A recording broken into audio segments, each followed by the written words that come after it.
Good morning.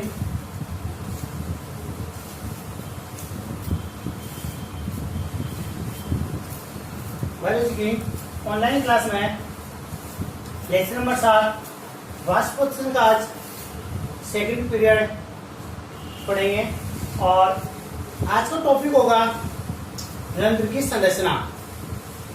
ये lesson का नाम है वाष्पोत्सर्जन, लेसन नंबर 7 वाष्पोत्सर्जन। और आज का जो टॉपिक है वो है रंध्र की संरचना।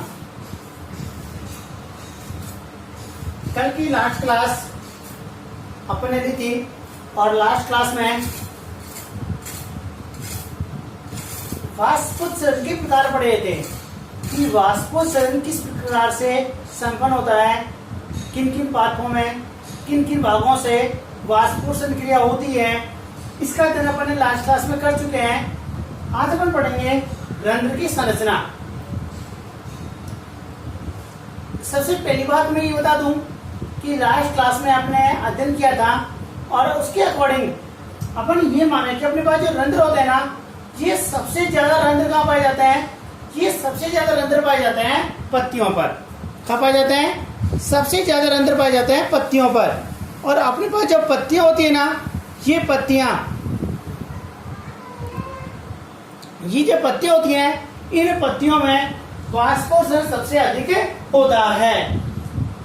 इसीलिए सबसे पहले रंध्र की संरचना का अध्ययन करना जरूरी है और रंध्र की संरचना होने के बाद में ही अपने पास ये स्पष्ट हो पाएगा कि प्लांट्स में किस प्रकार से वाष्पोत्सर्जन क्रिया संपन्न होती है। इस चीज का अध्ययन अपन किस आधार पर करेंगे? रंध्र की संरचना के आधार पर अपन इसका अध्ययन करेंगे किस प्रकार से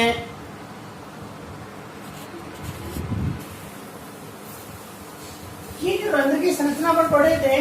तो अपने पास जो लीफ होती है, पत्तियां होती हैं, इन पत्तियों में जनरली अपन बात करें, रंध्र की बात करें, संख्या की बात करें तो लगभग 1000 से लेकर के और 60,000 प्रति वर्ग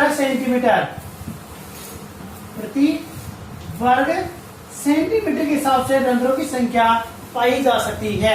अलग अलग पादपों में रंध्रों की संख्या भी अलग अलग पाई जाती है। जिन पादपों की पत्तियां बड़ी होती हैं उनकी रंध्रों की संख्या ज्यादा होती है, जिन पादपों में पत्तियां छोटी होती हैं उनमें रंध्रों की संख्या उतनी ही कम होती है। ये रंध्र होते हैं ना, ये रंध्र दो प्रकार के होते हैं। एक तो अपने पास होते हैं खुले रंध्र, एक होते हैं खुले रंध्र और एक अपने पास होते हैं बंद रंध्र।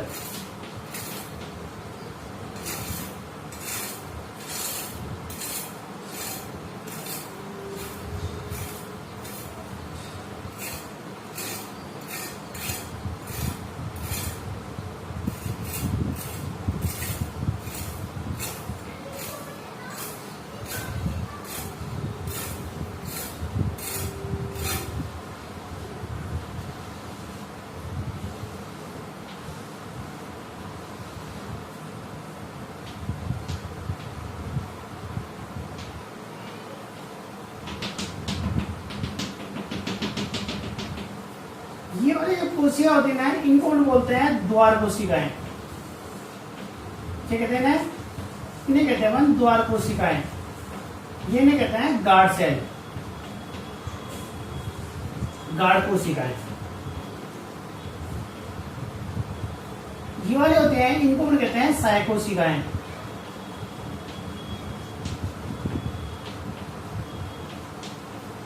इन्हें क्या कहते हैं? सहायक कोशिकाएं कहते हैं। ये जो बीच का भाग है ना, ये क्या कहलाता है? ये रंध्र कहलाता है। क्या कहलाता है?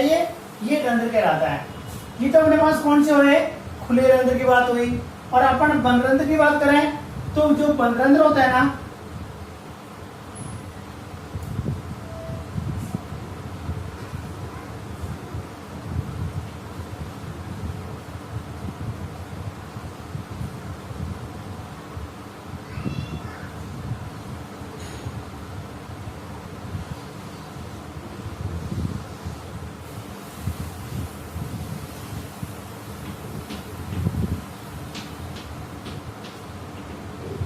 ये जो पाई जाती है ना, ये वाली ये तो कौन सी होती हैं? ये होती है गार्ड सेल। ये कौन सी होती हैं? ये होती है साइड सेल। यहाँ रंध्र खुला हुआ है तो इसे क्या कहते हैं? खुला रंध्र कहते हैं। यहाँ रंध्र कैसे है? बंद है तो इसे क्या कहते हैं? बंद रंध्र कहते हैं। जनरली अपन देखें, सामान्य रूप से देखें तो दिन के समय रंध्र खुले होते हैं और रात के समय रंध्र बंद होते हैं। क्यों? क्योंकि वाष्पोत्सर्जन क्रिया होती है वो दिन के समय संपन्न होती है और रात के समय वाष्पोत्सर्जन नहीं होता है। तो जब वाष्पोत्सर्जन तभी होता है जब रंध्र खुले होते हैं और जब रंध्र बंद होते हैं तो उनमें वाष्पोत्सर्जन क्रिया संपन्न नहीं होती है। ये जो रंध्र होते हैं ना, इन रंध्र में जो ये कोशिकाएं पाई जाती है ना, इनको हम क्या कहते हैं? ये द्वार कोशिकाएं होती हैं। और ये द्वार कोशिकाएं होती हैं जो सेम का बीज होता है ना, उस सेम के बीज की आकृति के समान ये द्वार कोशिकाएं पाई जाती हैं। इसके चारों जो कोशिकाएं पाई जाती है ना, ये कोशिकाएं क्या कहलाती हैं? ये सहायक कोशिकाएं कहलाती हैं।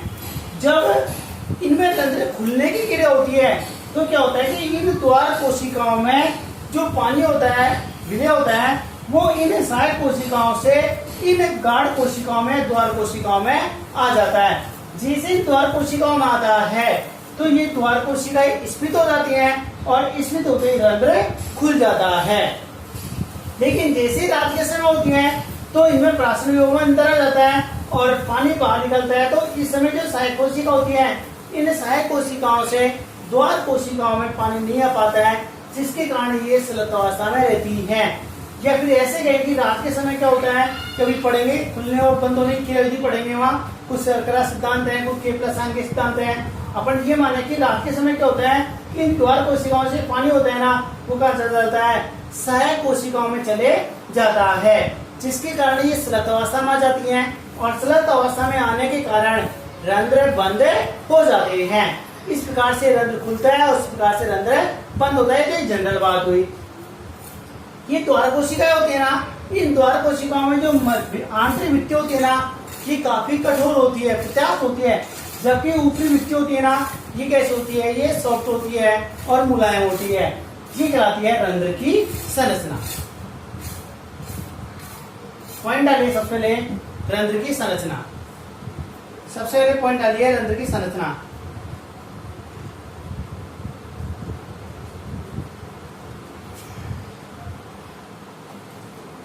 पॉइंट डाला रंध्र की संरचना। कल की जो क्लास थी जहां आपने उसको लास्ट छोड़ा था, उसी से आगे पॉइंट डाला है रंध्र की संरचना।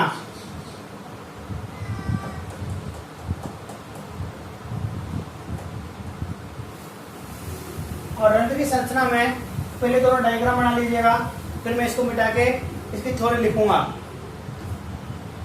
सबसे पहले डायग्राम बना लो, ये खुला रंध्र और ये बंद रंध्र, दोनों के डायग्राम बनाओ। उसके बाद में मैं इसकी थ्योरी लिखाता हूँ।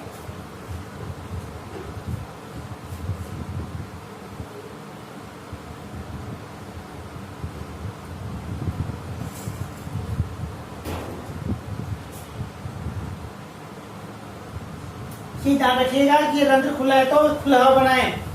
ये भित्ति होती है, ये गाढ़ कोशिकाएं होती है, सेम के बीज की आकृति की होती हैं। ये सहायक कोशिकाएं होती हैं।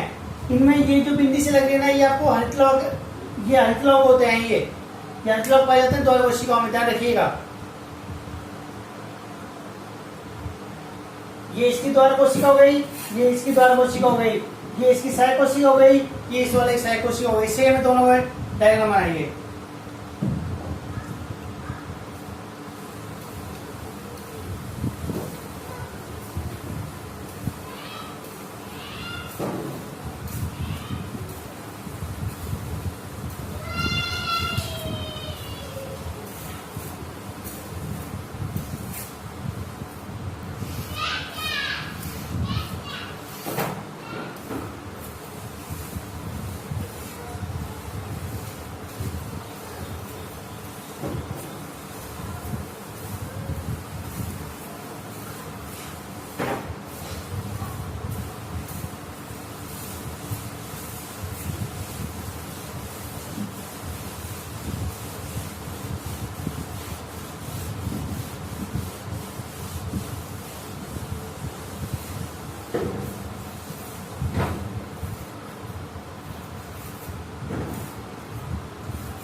नीचे लिखिएगा, इसमें साफ लिख लीजिएगा।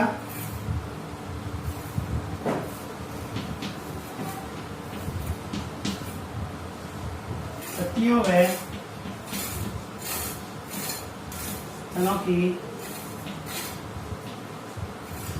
बाह्य त्वचा पर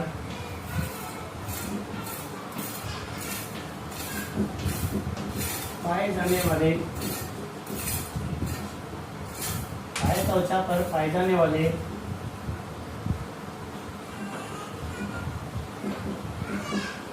सूक्ष्म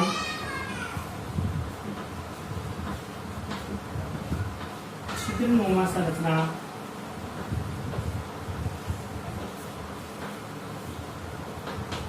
रंध्र कहलाते हैं।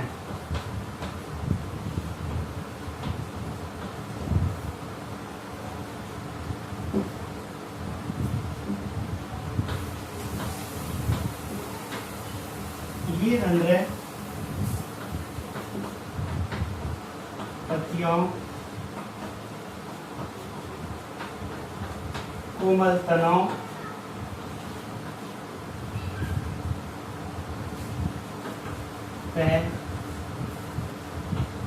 फल की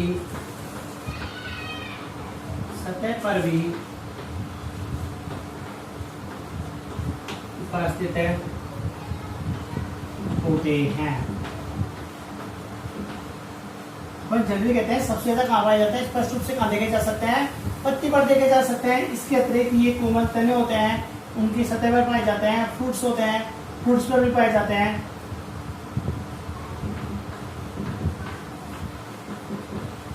सामान्यतया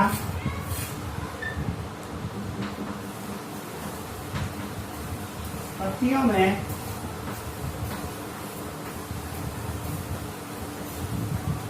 इनकी संख्या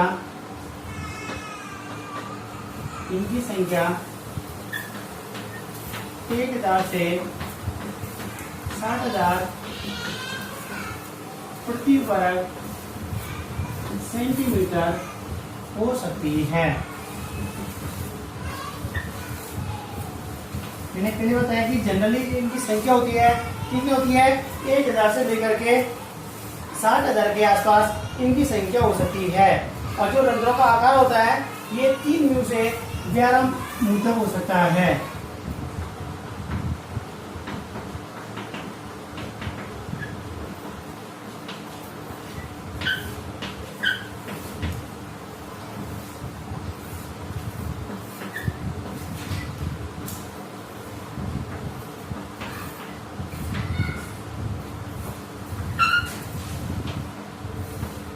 कितना हो सकता है, 3 से 12 म्यू तक हो सकता है।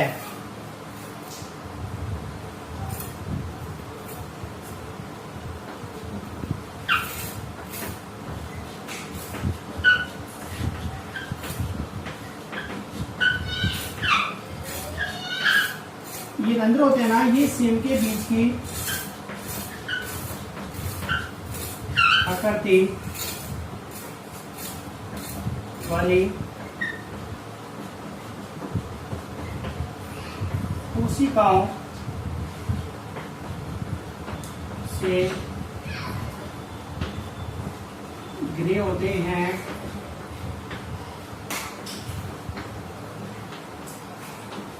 जिन्हें द्वार या गाढ़ कोशिकाएं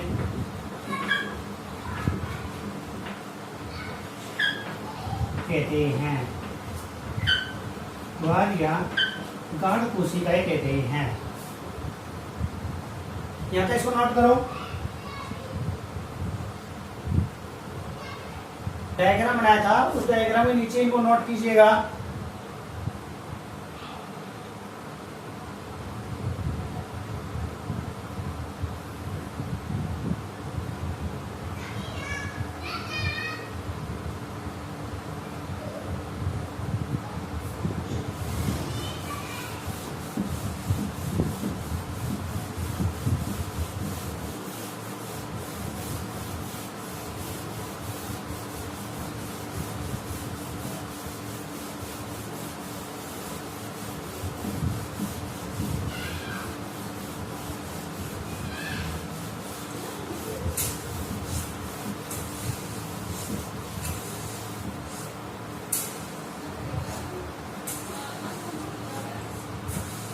इन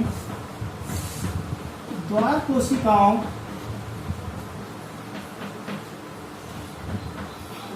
की बाह्य सतह कोमल होती है, जबकि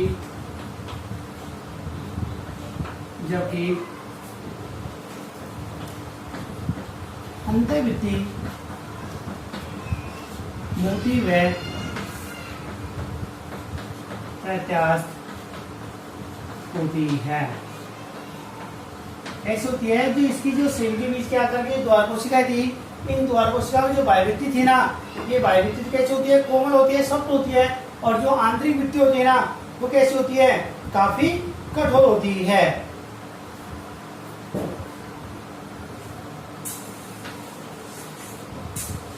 जब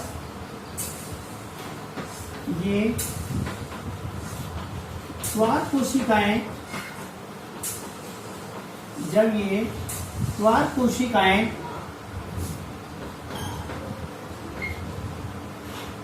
स्फीत अवस्था में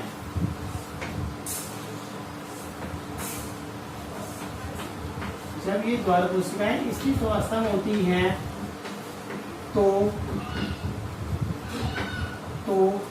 रंध्र खुले होते हैं।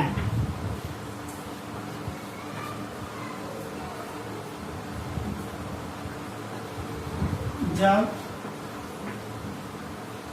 ये द्वार कोशिकाएं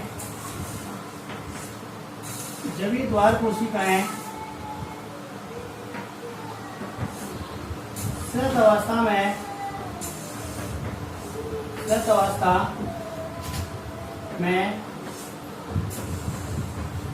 होती हैं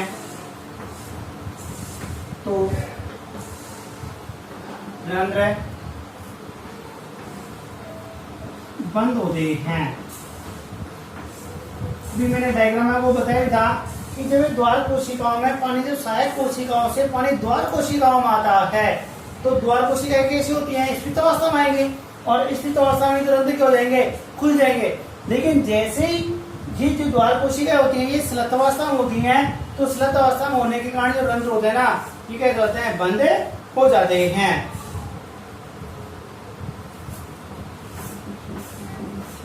इन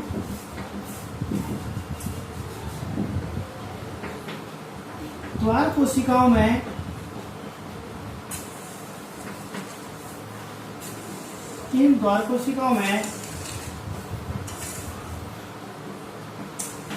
हरित लवक व केंद्रक भी उपस्थित होते हैं। हरित लवक व केंद्रक भी उपस्थित होते हैं।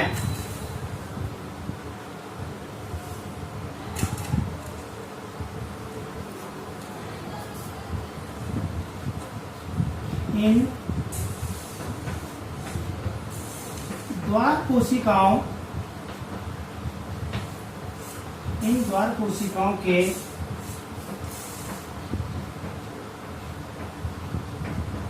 चारों ओर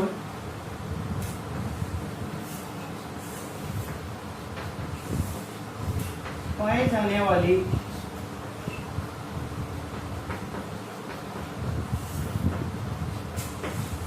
कोशिकाओं को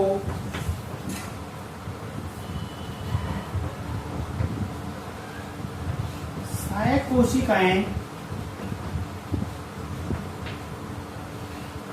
कहते हैं। सहायक कोशिकाएं कहते हैं। ये अपने पास क्या हुई?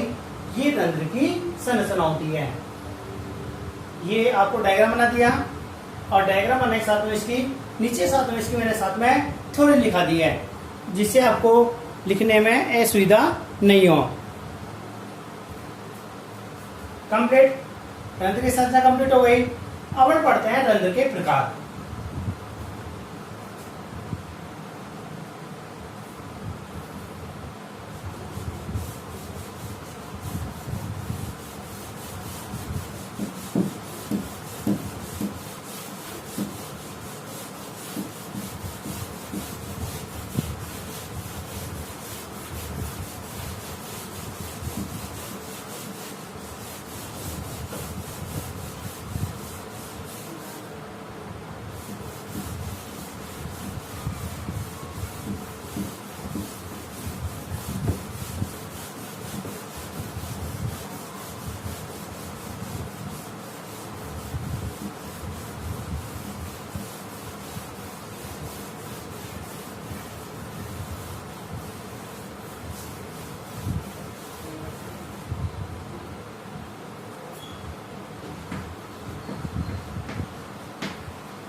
नया टॉपिक डालिए रंध्र के प्रकार।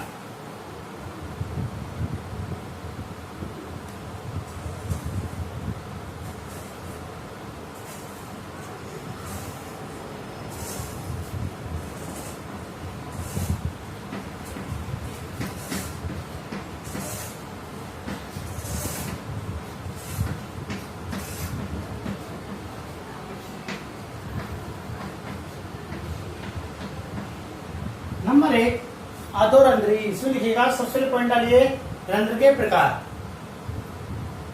और इसमें क्या लिखिए पादपों में निम्न प्रकार के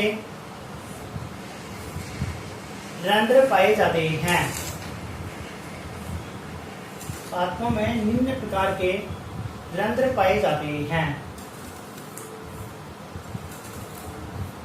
उसमें नंबर 1 डालिएगा अधोरंध्री या सेव प्रकार। के पहले मैं एक बार नाम लिखा देता हूं, फिर एक एक अध्ययन कर लीजिएगा। नंबर 2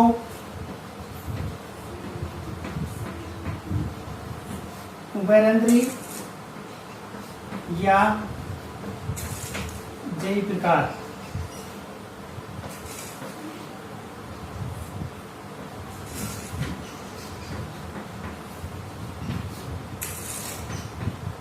ऊपरी रंध्री या अधिरंध्री या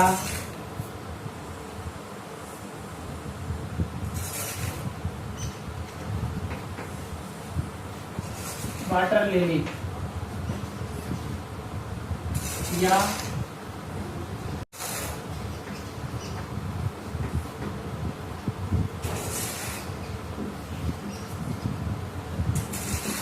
नंबर 4 आता है आलू प्रकार, और नंबर 5 आता है पोटे मोजिटॉन प्रकार। ये 5 प्रकार के जो रंध्र होते हैं ना, ये 5 प्रकार के रंध्रों का अध्ययन अपन आज करेंगे कि अपने पास 5 प्रकार के रंध्र अपन पढ़ेंगे। अधो कमल होता है नीचे, एक एक का अध्ययन करेंगे। नंबर 1 आता है अधोरंध्री या सेव प्रकार, दूसरा आता है उभयरंध्री या जय प्रकार, तीसरा आता है ऊपरी या अधिरंध्री या वाटर लिली या कुमुदनी प्रकार, नंबर 4 आता है आलू प्रकार, नंबर 5 आता है पोटे मोजिटॉन प्रकार। सबसे पहले पांचों के नाम लिख लीजिएगा और फिर एक एक अध्ययन करते हैं। पांचों पॉइंट डालिए। सबसे पहले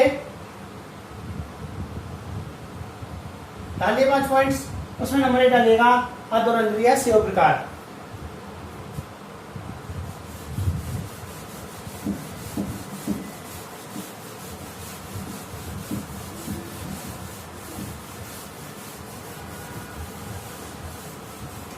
अधोरंध्री या सेव प्रकार।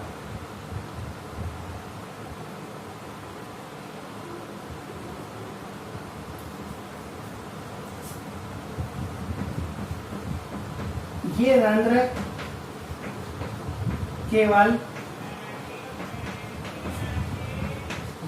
केवल पत्तियों की निचली सतह पर ही उपस्थित होते हैं। अधोकमल होता है नीचे। अधोकमल क्या होता है? पत्ती होती है ना, उस पत्ती में दो पाई जाती है सतह, एक तो ऊपरी की सतह और एक नीचे की सतह। यदि पत्ती में जो ऊपरी सतह होती है ना, इस ऊपरी सतह पर तो रंध्र नहीं पाए जाते हो, और कहा पाए जाते हैं कि नीचे की सतह पर रंध्र पाए जाते हैं। हाँ, तो इस प्रकार के जो रंध्र होते हैं ना, उसे हम क्या कहते हैं? अधोरंध्री प्रकार के कहते हैं। जो सेव होता है ना, सेव के प्लांट्स में इसी प्रकार के रंध्र पाए जाते हैं, इसीलिए इन्हें सेव प्रकार भी कहते हैं। ठीक है, एग्जाम्पल इसका क्या आ जाएगा? एप्पल आ जाएगा, सेव आ जाएगा। क्या आ जाएगा? सेव आ जाएगा।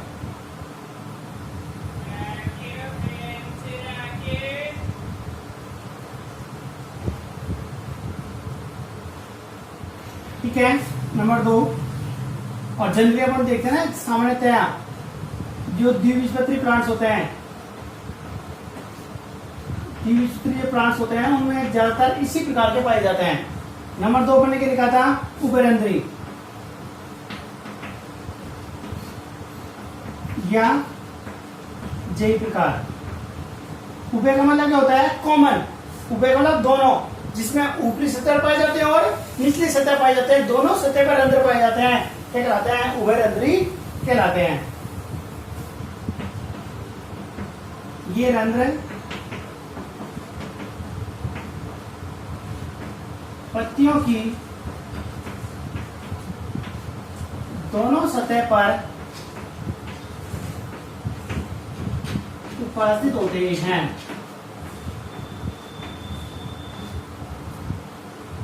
अर्थात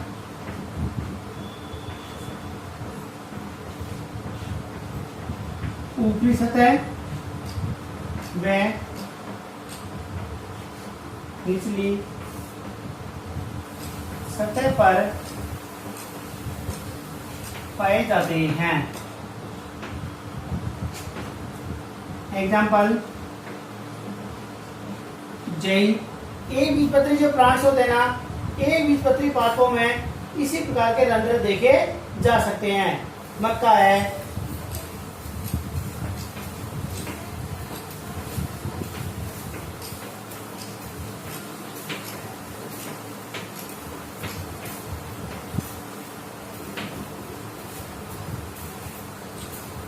कितने प्रकार हुए? 2 प्रकार। देखो, अधो नाम से फिर हो रहा है अधो। अधो मतलब नीचे का, नीचे पत्ती में रंध्र की बात कर रहे हैं, तो पत्ती में नीचे की जो सतह होती है, उस पत्ती में नीचे की सतह की ओर जो रंध्र पाए जाते हैं उन्हें क्या कहते हैं? अधोरंध्री कहते हैं। इसमें नीचे की सतह पर पाए जाते हैं। दूसरा आता है उभयरंध्री। उभयकाल होता है कॉमन, जिनमें दोनों सतह पर पाए जाते हैं, उन्हें क्या कहते हैं? उभयरंध्री कहते हैं। 2 गए।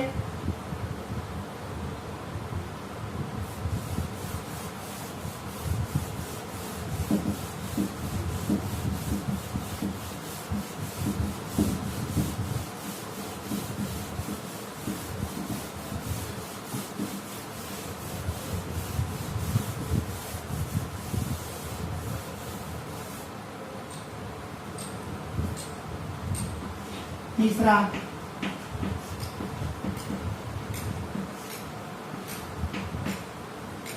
ऊपरी रंध्रीय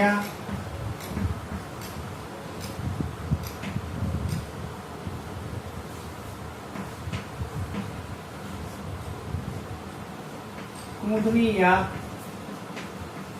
वाटर लिली। देखो, ऊपरी मतलब वहां तो आया था अधो, ये क्या है? अधि। अधि का होता है ऊपरी। वहां तो उसमें क्या होता है? निचली सतह पर पाए जाते हैं। ये क्या पाए जाते हैं? ऊपर की सतह पर। उसमें नीचे की सतह पर, इसमें ऊपर की सतह पर।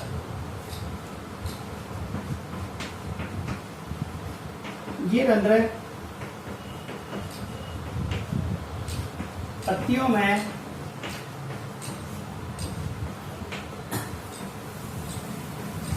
ऊपरी सतह पर उपस्थित होते हैं। Example, water lily.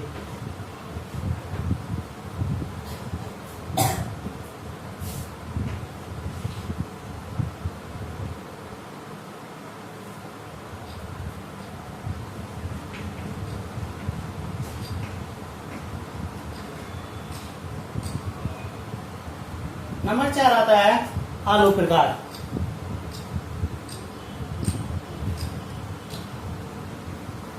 नंबर 4 क्या आता है? आलू प्रकार।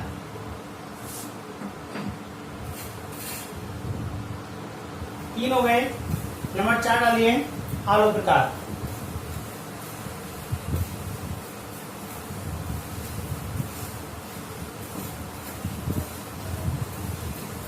इनमें भी रंध्र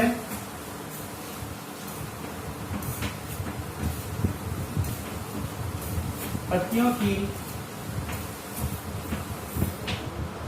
दोनों सतह पर पाए जाते हैं। दोनों सतह पर पाए जाते हैं। लेकिन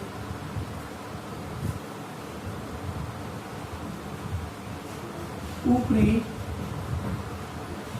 सतह की तुलना में निचली सतह पर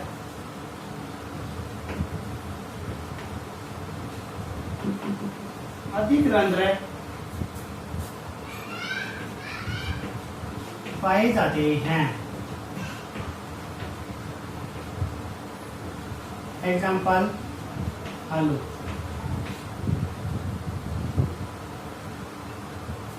देखो उभयरंध्रीय पढ़ा था अपन ने, बीच वाला उभयरंध्रीय उभयगण होता है दोनों। अब इसमें भी पत्ती की सतह के दोनों पर पाए जाते हैं। ये आलू होता है, इस आलू में पत्ती होती है और आलू की पत्ती की जो ऊपरी सतह होती है उस पर भी रंध्र पाए जाते हैं और जो निचली सतह होती है उस पर भी रंध्र पाए जाते हैं। लेकिन दोनों में अंतर ये रखना है कि वहां तो दोनों सतहों पर समान प्रकार के रंध्र पाए जाते हैं। जितने ऊपरी सतह पर होते हैं उतने ही निचली सतह पर होते हैं। लेकिन जो आलू होता है इसमें भी उभयरंध्रीय होता है, लेकिन ऊपरी सतह की तुलना में जो निचली सतह होती है उनमें रंध्रों की संख्या अधिक पाई जाती है। कहने का मतलब ये है ऊपरी सतह की तुलना में जो निचली सतह होती है उनमें अधिक रंध्र पाए जाते हैं, इसलिए इन्हें क्या कहते हैं, आलू प्रकार कहते हैं। और ये भी एक प्रकार का उभयरंध्रीय होता है। और लास्ट आता है कोटेमोजिटोन।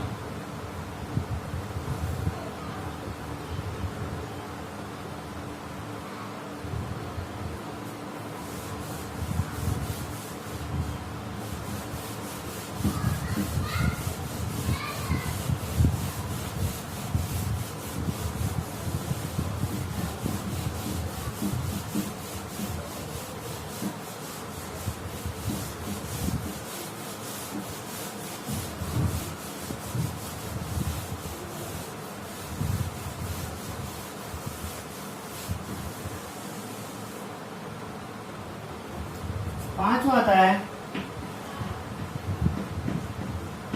कोटेमोजिटोन।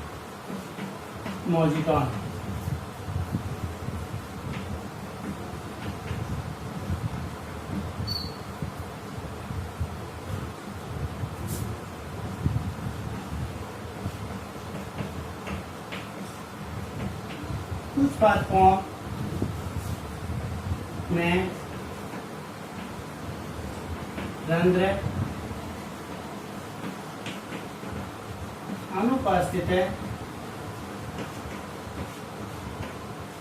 होते हैं या उपस्थित होते हैं तो ये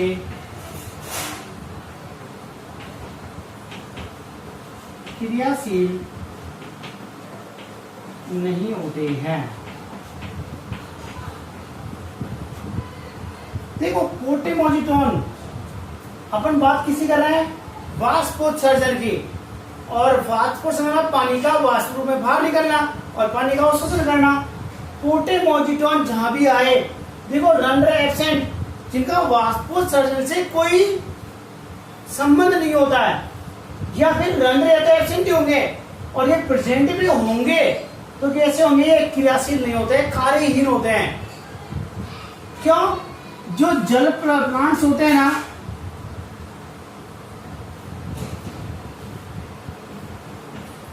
जल निमग्न प्लांट्स होते हैं, जो जल में पूर्ण रूप से डूबे होते हैं, उन पादपों में वाष्पोत्सर्जन से कोई संबंध नहीं होता है, कोई लिंक नहीं होता है। इसीलिए क्या होता है, जल निमग्न प्लांट्स होते हैं उनमें इसी प्रकार के रंध्र पाए जाते हैं। उनको और क्या कहते हैं, कोटेमोजिटोन प्रकार के रंध्र कहते हैं।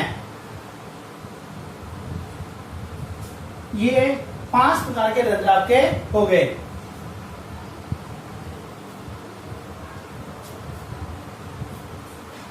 एक बार मैं पांचों के नाम लिख के एग्जांपल शॉर्ट में लिख देता हूं।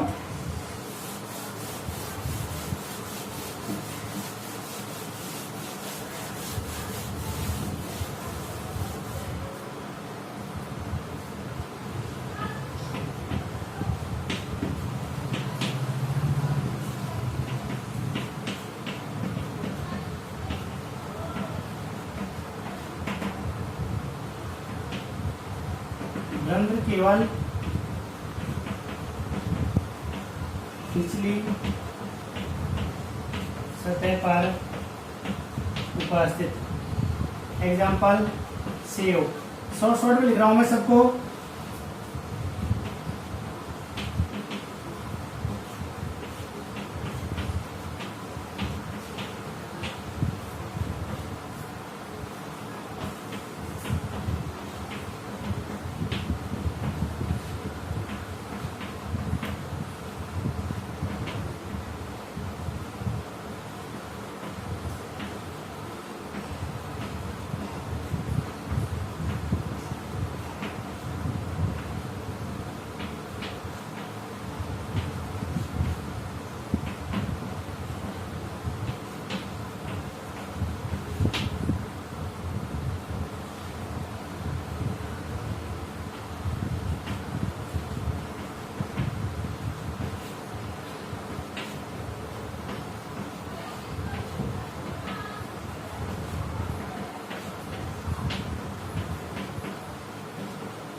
सबसे पहले कौन से लिखा है? अधोरंध्री। अधो मतलब नीचे।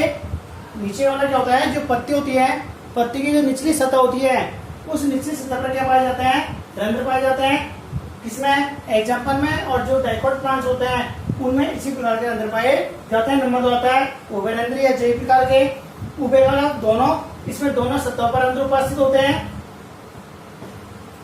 जैव में एक बीजपत्री प्लांट्स होते हैं, उसमें इसी प्रकार के रंध्र पाए जाते हैं। तीसरा आता है अधिरंध्री या ऊपरी रंध्री। ऊपरी वाला ऊपरी सतह पर, इसमें केवल ऊपरी सतह पर रंध्र पाए जाते हैं। वाटर लिली, कुमुदनी।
ये 5 प्रकार के हो गए। पोटेमोजिटोन, इनमें रंध्र या तो एब्सेंट होते हैं या फिर कार्यहीन रंध्र उपस्थित है। प्रेजेंट भी होंगे। कैसे होंगे? वो कार्यहीन होंगे, क्रियाशील नहीं होंगे। और आलों में दोनों सतह पर होते हैं। निचली सतह पर ऊपरी सतह की तुलना में अधिक पाए जाते हैं। ये 5 प्रकार के रंध्र मैंने आपको शॉर्ट में लिख दिए। इनके एग्जाम्पल, नाम और शॉर्ट में इनकी दिखा दिए कि कहाँ प्रेजेंट होते हैं और कहाँ प्रेजेंट ये नहीं होते हैं। इस प्रकार से आज की क्लास में एक तो अपन ने पढ़ा है रंध्र की संरचना। एक बार मैं आपको बता दूं, रंध्र होते हैं ये सबसे अधिक पत्तियों पाए जाते हैं, जिनमें अपन ने सभी प्रकार के पढ़े हैं कि पत्ती की ऊपरी सतह पर भी हो सकते हैं, पत्ती की निचली सतह पर भी हो सकते हैं। इनकी संख्या 1000 से 60,000 प्रति वर्ग सेंटीमीटर के आसपास हो सकती है और इनका जो आकार होता है 3 से 12 मिमी के आसपास होता है। ये रंध्र होता है ना, ये सेम के बीच के आकार की कोशिकाओं से घिरे होते हैं, जिन्हें अपन क्या कहते हैं, द्वार कोशिकाएं कहते हैं। ये जो द्वार कोशिकाएं होते हैं, इन द्वार कोशिकाओं की जो बाह्य भित्ति होती है वो तो मुलायम होती है और आंतरिक भित्ति होती है वो कैसी होती है, मजबूत, कठोर एवं मोटी होती है, प्रत्यास्थ होती है। इन जो द्वार कोशिकाएं होती हैं, इन द्वार कोशिकाओं में हरित लवक, केंद्रक आदि प्रेजेंट होते हैं। इसके साथ ही इन द्वार कोशिकाओं में बाहर की ओर कुछ कोशिकाएं पाई जाती हैं, जिन्हें सहायक कोशिकाएं कहते हैं। जब द्वार कोशिकाओं में सहायक कोशिकाओं से पानी आता है तो ये कोशिकाएं स्फीत हो जाती हैं और रंध्र खुल जाते हैं, जबकि जब ये कोशिकाएं द्वार कोशिकाएं स्लत अवस्था में होती हैं तो ये रंध्र बंद हो जाते हैं। इस प्रकार से रंध्र खुलते हैं और इस प्रकार से रंध्र ये बंद हो जाते हैं। फिर उसके बाद में अपन ने पढ़ा था रंध्र के प्रकार, 5 प्रकार के रंध्र, उनके एग्जाम्पल्स, ये आज की क्लास में अपन ने पढ़ा है। कल की क्लास में सबसे इंपॉर्टेंट चीज आएगी रंध्रों के खुलने और बंद होने की क्रियाविधि। उसमें कुछ सिद्धांत आएंगे, उन सिद्धांत को अपन एक एक पढ़ेंगे। स्टार संक्रामक सिद्धांत है, स्टीवर्ट सिद्धांत है, K+ आयन का सिद्धांत है, जिसमें K+ आयन का सिद्धांत सबसे महत्वपूर्ण सिद्धांत है। इसलिए कल की जो क्लास होगी, कल की क्लास में रंध्रों के खुलने और बंद होने की क्रियाविधि का अध्ययन अपन करेंगे। आज की क्लास को यहीं ऑफ करते हैं। मैंने आपको पहले भी पिछली क्लास में भी बताया है कि अपने नोट्स साथ साथ तैयार करें।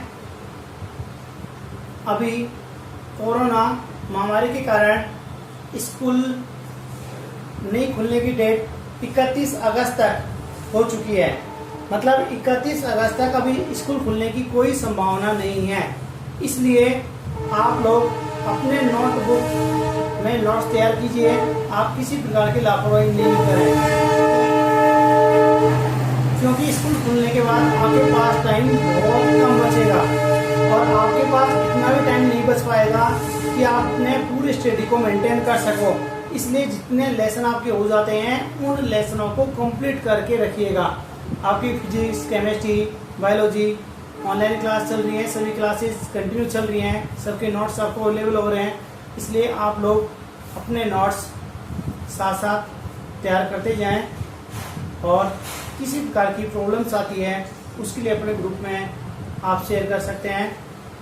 अपने बायोलॉजी में अपने PDF भी डाल रखी है, लेसन नंबर 7 की PDF नहीं डाली है, लेसन नंबर 7 की आज सेकंड क्लिप भी डाल दी जाएगी और इन्हीं के साथ में जो नोट्स अपने पास हैं उन नोट्स की आपको PDF भी डाल देंगे ताकि आपको नोट्स बनाने में हेल्प मिल सके।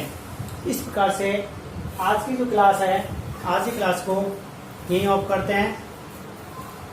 आज की क्लास के लिए आप सभी को धन्यवाद।